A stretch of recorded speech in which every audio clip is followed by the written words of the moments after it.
যখন বের হয়েছি তখন রোদ ছিল কবিরাজ মশাই। হঠাৎ করে এমন ঝড় উঠে যাবে কে জানতো। তা কি জন্য এসেছো আমার কাছে? কার অসুখ? আমার মেয়েটা বড় অসুস্থ, দয়া করে আপনি ওকে বাঁচান কবিরাজ মশাই। কি হয়েছে তোমার মেয়ের দেখি? এই দেখুন। সে কি? এ যে কুষ্ঠ রোগ!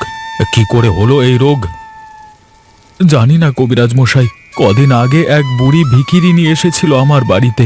সে মেয়েটিকে কোলে নিয়েছিল। তার পরদিন থেকেই ওর শরীরে গোটা গোটা দাগ দেখা যাচ্ছে। গাঁয়ের লোক তা দেখে আজ আমাদের গাঁ থেকে বের করে দিয়েছে কবিরাজ মশাই। আপনি দয়া করে আমার মেয়েটাকে সুস্থ করে দিন, না হলে আমরা আর গাঁয়ে ফিরতে পারবো না। বুঝতে পেরেছি। কুষ্ঠ খুব দুষ্ট রোগ। সহজে এই রোগী সুস্থ হয় না। তবে আমার কাছে একটা বিশেষ ঔষধ আছে, তা দিয়ে সুস্থ করা সম্ভব। তাহলে সেই ওষুধ দিন ওকে। এই ওষুধ যে দেব, তুমি তার মূল্য পরিশোধ করতে পারবে?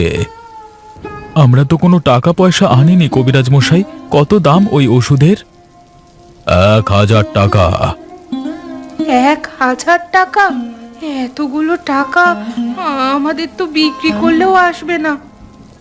তাহলে ভাগো এখান থেকে। আমার এখানে টাকা ছাড়া চিকিৎসা হয় না। আমরা বড় আশা নিয়ে আপনার কাছে এসেছি। আপনি ছাড়া আমাদের সাহায্য করবার কেউ নেই। দয়া করে আমাদের ফিরিয়ে দেবেন না। শুধু কথায় চিড়ে ভিজবে না ভায়া। আগে টাকা আনো, তারপরে সব কথা বলো, কেমন? এখন বিদেয় হও এখান থেকে। কুষ্ঠ রোগী থাকলে আমার বাড়ি অশুচি হয়ে যাবে। এই বৃষ্টির রাতে আমরা যাব কোথায় কবিরাজ মশাই? দয়া করে আপনি তাড়াবেন না। হ্যাঁ কবিরাজ মশাই, দয়া করে আজকে রাতটা আমাদের আশ্রয় দিন। কালকে সকালে আমরা অন্যত্র চলে যাব। না, আর এক মুহূর্ত নয়। এক্ষুনি তোমরা এখান থেকে বিদায় হও, নাহলে আমি লোক ডেকে তোমায় লাঠি পেটা করব। ঠিক আছে, লাঠি পেটা করবার দরকার নেই। আমরা চলে যাচ্ছি। চলো বউ, এখানে আর এক মুহূর্ত নয়। তাই চলো।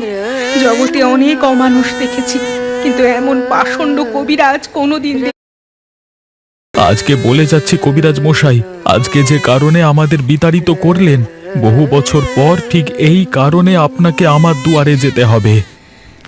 আরে যা যা, বেঁচে থাকলে তো তবে দুয়ারে যাব, তার আগেই তো তোরা